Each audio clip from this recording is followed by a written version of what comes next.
Avec des millions de fans à travers le monde entier, découvre l'impressionnante qualité des artistes africains. Il est prévu que les revenus annuels du streaming musical passeront de 92,9 millions de dollars en 2021 à 314,6 millions de dollars d'ici 2026. Pourtant, la majorité des revenus provient toujours d'une minorité de pays africains.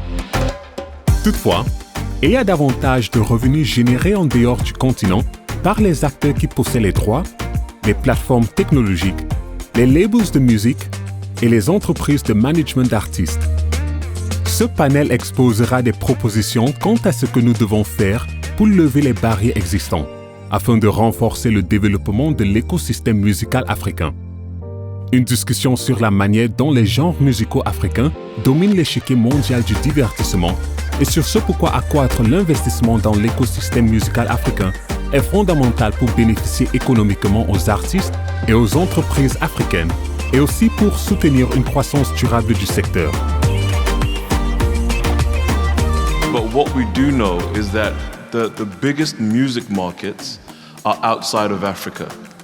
But in the 2020 IFPI report, Africa, I think, was the second or third, somebody can correct me, fastest growing market in the world, right?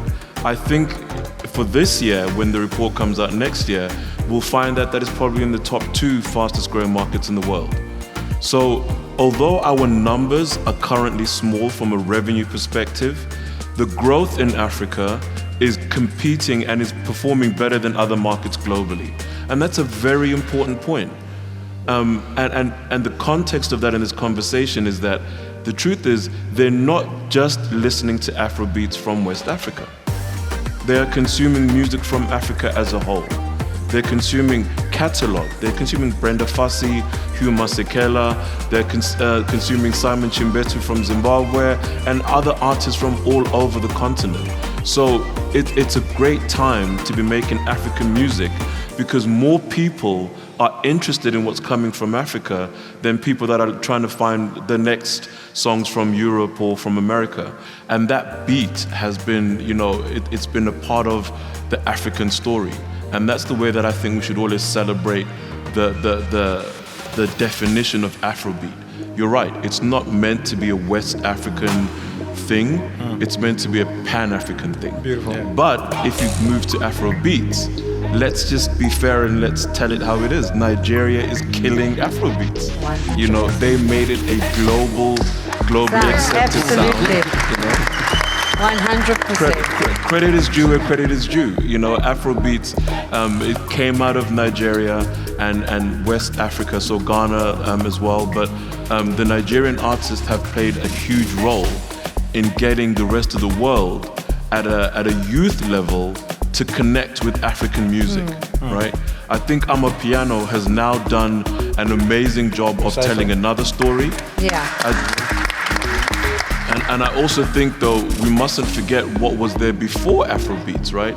Because before Afrobeats, you had people like Oskido doing Digong, Kwaito, and that traveled, right? And that was, although we didn't have digital platforms to help it travel easily, there were people in pockets around the world that were playing Kwaito music, and it was their way of connecting back to Africa. And after Kwaito, you had house music, and there was mid-tempo that was slowed down and given its flavor that's now come back, and so I think Afrobeat, that's the one story, Afrobeats is another story, but there's a whole other world that lies in between those two labels. L'Afrique regorge en abondance et de façons de talents musicaux. Néanmoins, il est nécessaire que nous créions un environnement entièrement inclusif, autonomisant et financièrement durable pour la musique sur tout le continent.